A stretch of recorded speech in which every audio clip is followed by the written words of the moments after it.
servant's heart. Welcome to the podcast. Inspiration, motivation takes. Listen to the podcast. We're all about to talk about life. Our guests will share their life story. We want you to success in life and business. We're ready and we will start shortly. We're gonna talk about life. We're going to speak on business. You're gonna shine bright. We are going to witness business with a servant's heart. With hosts Steve, Ramon, and Ray. Inspiration, education talks. Listen to the podcast.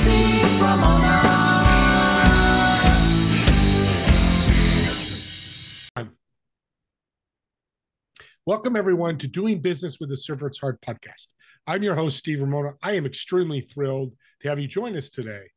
We dedicated this podcast to explore the idea of doing business and living life with a purpose. And that purpose is a servant's heart. Imagine approaching that with your work and your life, the difference you're going to make in your world. And we created this show to inspire you, educate you, and motivate you to make that impact.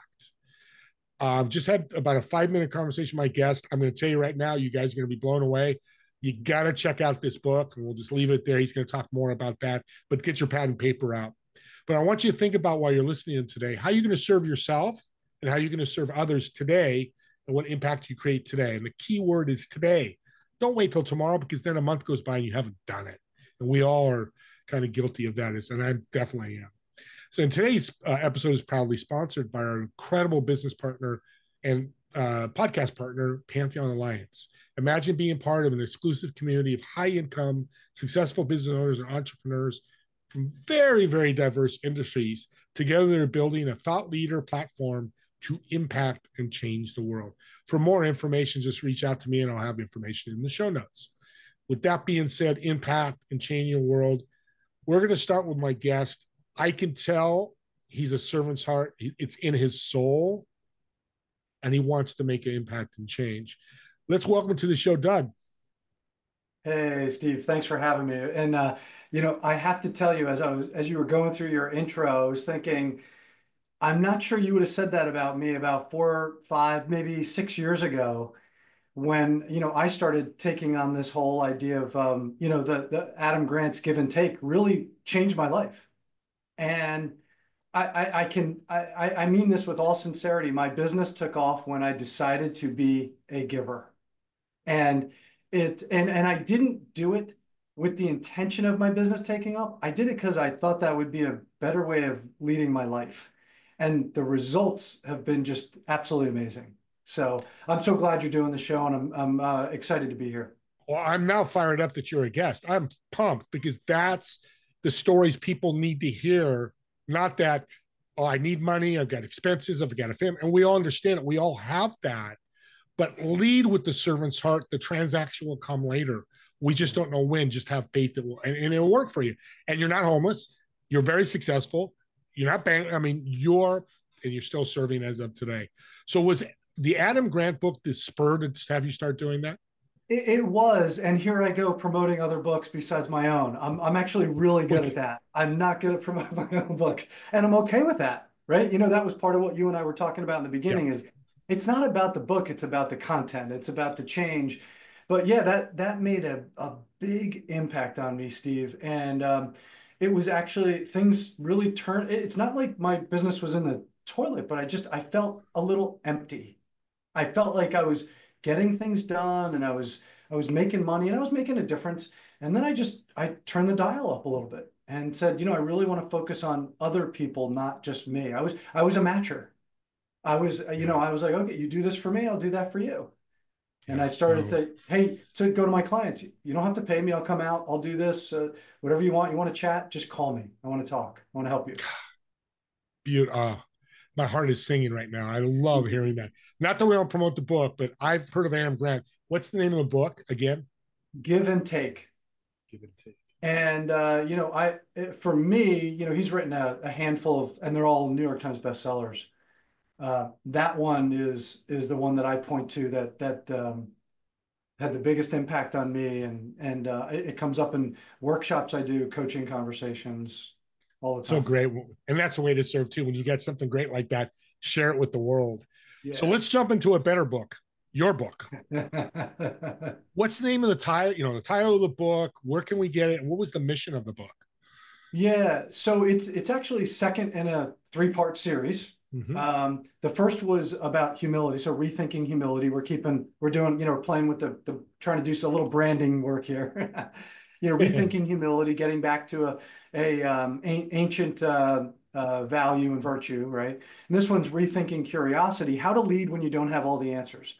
The mission of the book was to help leaders cope with what has become an absolutely stressful, difficult thing to do. In fact, I was thinking about this morning, Steve, and I've thought about this a lot lately, is, there's three things in life to me that just seem to be absolutely really hard to do, difficult to manage: parenting, marriage, and leading other human beings.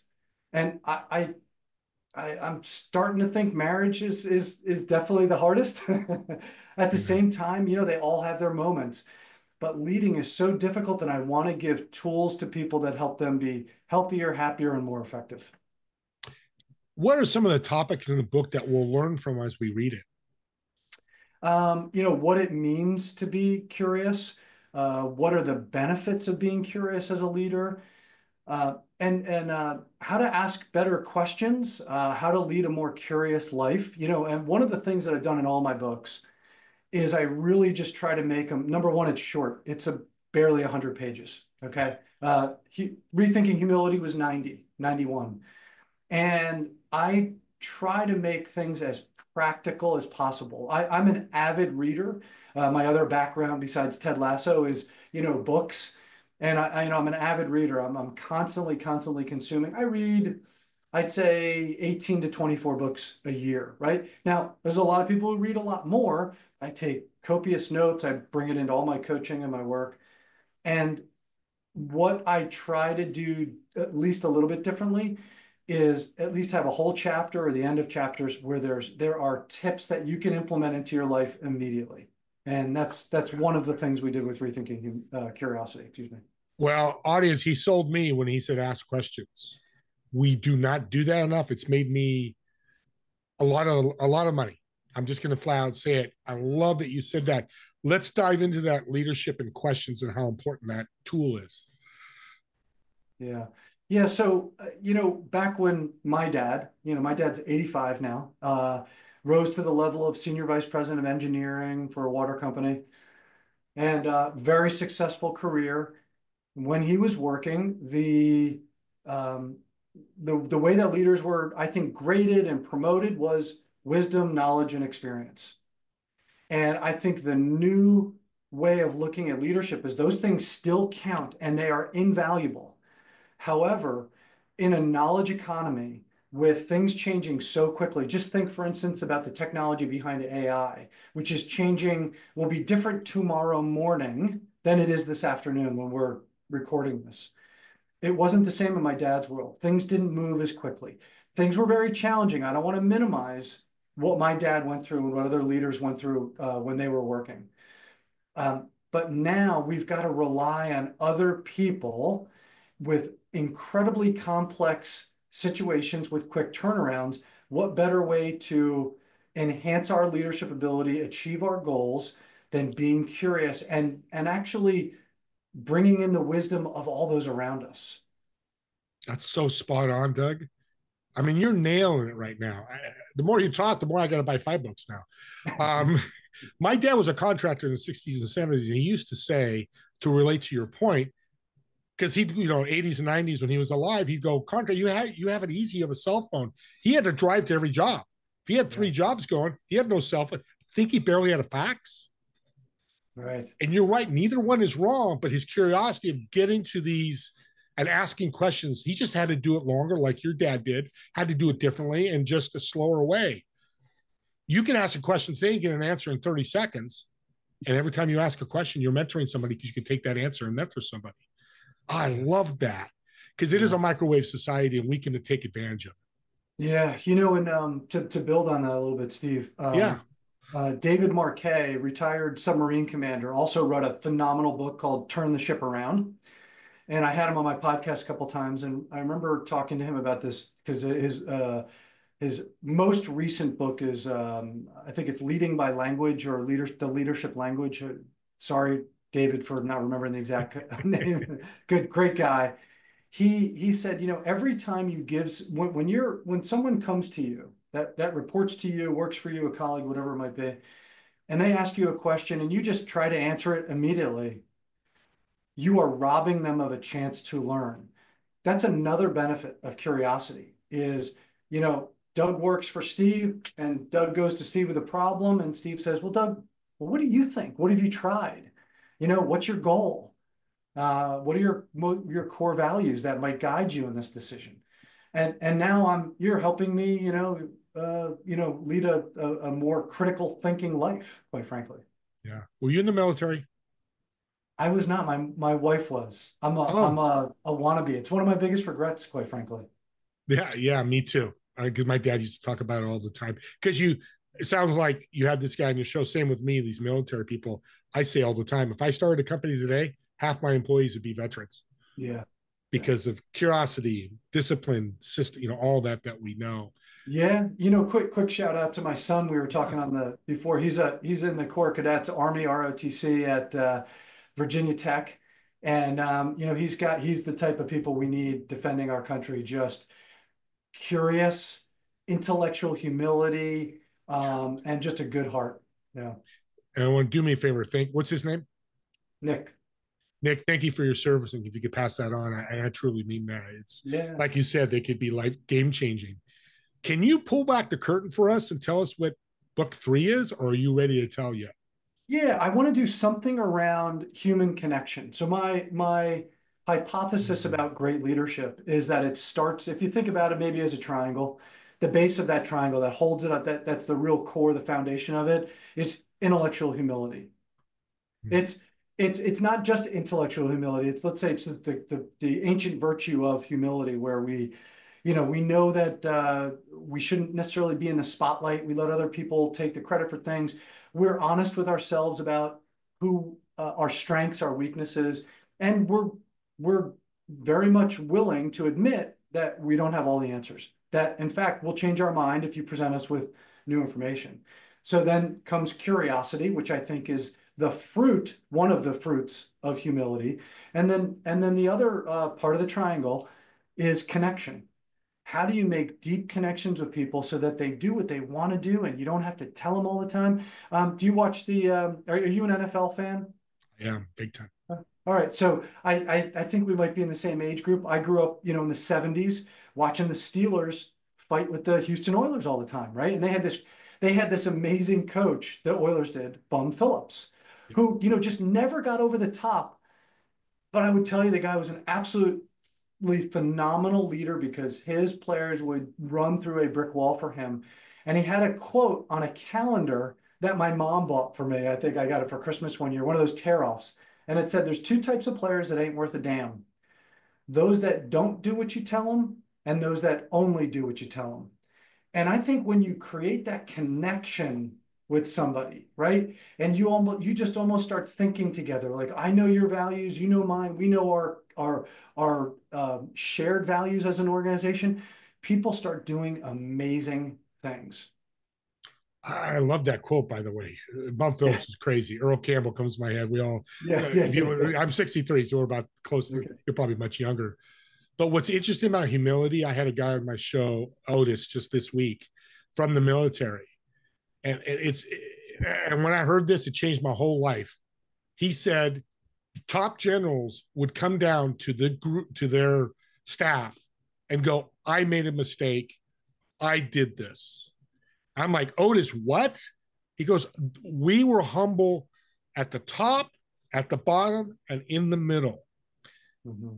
And audience, what you want to get from this is these decisions could be life changing decisions where somebody could lose their life. And he's going to come down and say, I made a mistake. Here's how we fix it. Hey, if the military can do it, Doug, civilians should be able to do as well. Yeah, I mean, and I also see that in my wife, who, you had asked me about my service. She was 26 years in the Army, a bunch of 30-something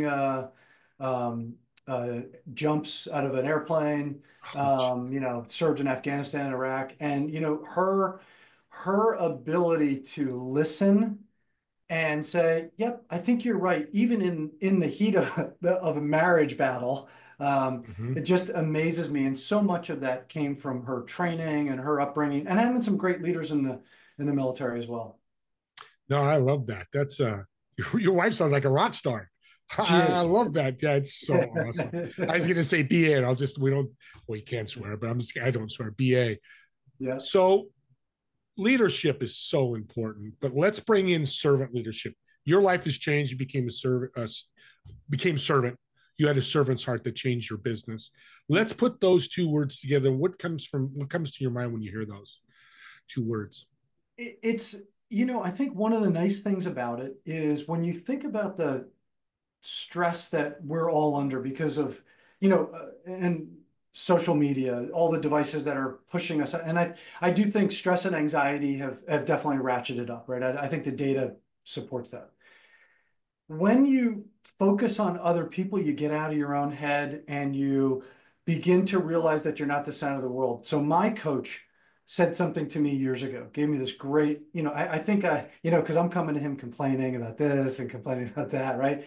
And he goes, Doug, when I first moved to Virginia, we had a really bad snowstorm once, and I had just moved into this house, and I had a long driveway, and I had spent the entire day with the snowblower shoveling, doing, what it is, right? And I'm stressed out because I don't know if I'm gonna be able to get to work, and I got this new job.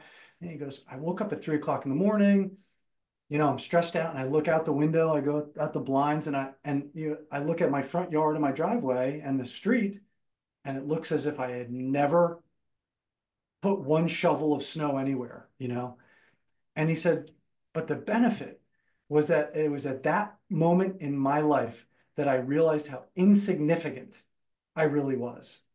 And that's how we hold, we all are important, right? And at the same time, we're not. And I think one of the things so I have a meditation and mindfulness practice. And one of the things I do sometimes is I just kind of really zoom out and I just think about 7 billion other people with 7 billion agendas and difficulties going on in their lives. And it really shrinks my own anxiety, my stress, and helps me get focused on serving. And then I'm doing and I'm making the world, hopefully making the world a little bit better place. I know you are. I only known you 40 minutes, but I can guarantee I could put $100 on that you are some way, somehow. And audience, impact doesn't have to be big. Yeah. It could be somebody's crying, you come up and put a hand on their shoulder, they stop crying, and they move on to their day. It could be as little as that. That's the power of this. 100%. Doesn't have to be, you get that. CPS, not the CPS that people are thinking of, but the creative problem solving. Because I think a big problem with entrepreneurs these days, because of the microwave society, is decision making. Yeah. So problem solving really attracted me. Talk about what you do in your workshops. So I do a couple of things. One is, and I'll put a plug in for Foresight, which is the number spelled FOURSIGHT. I don't know if you've heard of them, but Foresight Online is their website. And I got certified in their assessment, which actually looks at your preferences across the 4 steps within CPS, right? How well do you clarify a problem? How about ideation, developing the problem, and then implementation, right? And the basic theory behind this, Steve, is we all have preferences, right? And those preferences usually lead to how well you perform at that step in creative problem solving. So what I do is I take teams through the assessment quite frequently, and then we attack a problem, okay? So depending on what's going on, right? And then we work it through the 4 steps. You can do it in as little as 3 or 4 hours, or you can do this across days, multiple weeks, where you're spending a day on each step and getting really into it. What's beautiful about it, one of the many things, Steve, that's beautiful about it in my mind, is that it forces some discipline and process into your own decision-making and problem solving as a human, as an individual. So sometimes Give you an example. When I was dating my wife, we had a situation where, I came to the conclusion that, or she came to the conclusion, Doug, I think you need a bigger house because of my sons weren't staying here and having sleepovers and all this stuff as a single dad, right? And that's how we framed it: stay or leave. When I learned about CPS, I thought, well, wait a second. How would I frame this if I were to say, how might I increase the chances for Zach to have sleepovers at my house? Now I'm coming up with more options. Wouldn't it be, or if I said, wouldn't it be great if Zach had sleepovers at my house? It doesn't say this house. It's the house I own, which could be across the street. It could be getting out of the townhouse, getting a bigger house. But what it did was it actually opened up new options for me, Steve, to think about this. So one of my favorite aspects of CPS is taking the time, slowing down to speed up on framing your decision or your problem. And that's been one of the biggest benefits to me. And that you can do this as an individual, just write things down and you see the magic happen. Yeah. So hearing, because multiple options for people without CPS, and I'm assuming this is what, then it's worse. Now it's analysis by, paralysis by analysis. It's like, I got 20 options. Like, oh, do I do this? Do I do this? And they do indecision, which is a killer for anybody. Make a wrong decision, you can fix that. Make a right decision, it's the right decision. So does CPS help me? I go from 2 to 5 options. Does it help me work out these options to go, not so good, not so good, good, good. Okay, I'm down. Can I whittle them down? Yeah. So, we use divergent and convergent thinking at every stage. And people that have an affinity for convergent thinking, like, let's get to the answer, let's get to implementations, they get very nervous because I'll give you an example. I had a client back in March. We came up with 140 ideas in about 25 minutes. They Wow. were cranking. Okay. It was a team of about 10 or 11 people. Yeah. And like you say, then there's this wall of sticky notes and you're thinking to yourself, well, okay, now we're almost in a worse place. We group them, we categorize things, we take out duplicates, and then we start matching it to our clarifying statement. And we do a little bit of voting and we get it down to a more manageable level, maybe 10 ideas. And then we start filtering them again in the develop stage where we start to say, hey, what's really good about this? What are some of the possible risks and the issues around this? And we track things on a matrix that helps us understand, hey, high cost, low impact, low cost, high impact. Ooh, that's what we want to do. And we just frame things and we go a little bit slower, but this is where the whole slow down to speed up, as I mentioned a couple minutes ago, comes in. So yes, it's intimidating, but CPS helps us make better decisions along the way, even when we have a ton of options. Unfortunately, we're running out of time. Fortunately, I would love to bring you back for part 2. There's a lot more we can discover here. If you're willing, and I know the audience, I'm sure somebody's up there clapping, because this is really big time stuff to help you grow. Awesome. Help you grow as a person and as a company. And you know what I'm thinking when you're talking about the sticky notes and stuff? The example would be you repainting your house and you want it blue. So you put up red, yellow, and 4 different blues. You take the red, yellow out because it's not blue. Okay, that shade of blue that goes out, that shade of blue. Am I thinking the right way there? Kind of using a simple down thought process? Yeah. It's, you've got to put a little bit of thought into this. And it's not just as simple as pros and cons. There's different tools that we use to help you evaluate your choices so that you move forward without wasting a lot of time, energy, and capital. So the indecision is none of these steps. Indecision is just spinning. You're leading to a decision with step by step, grouping, moving, clarifying. Okay, that's powerful because some people will go, well, you started Monday and it's Friday, you haven't made a decision. But you made a decision to get rid of this. Yeah. These grouped together. Okay. Hey, if I can get an audience, you guys should all be able to get it because just half kidding. But no, this is super, super powerful. And guys, go get the Rethinking Humility and Rethinking Curiosity. I'm a Kindle guy, so I'm going to put it on my iPad and get those books. I suggest you do the same thing because these are the kind of stuff that I love, Doug, because it changes not only business, but your personal life. Yeah, 100%. That crossover. real quick, we're going to relaunch your podcast. We talked about it before the show. What's your podcast name? It is Looking for And. A&D, which again is about being curious. And I launched it with all the polarization. And don't worry, I'm not going to get into politics.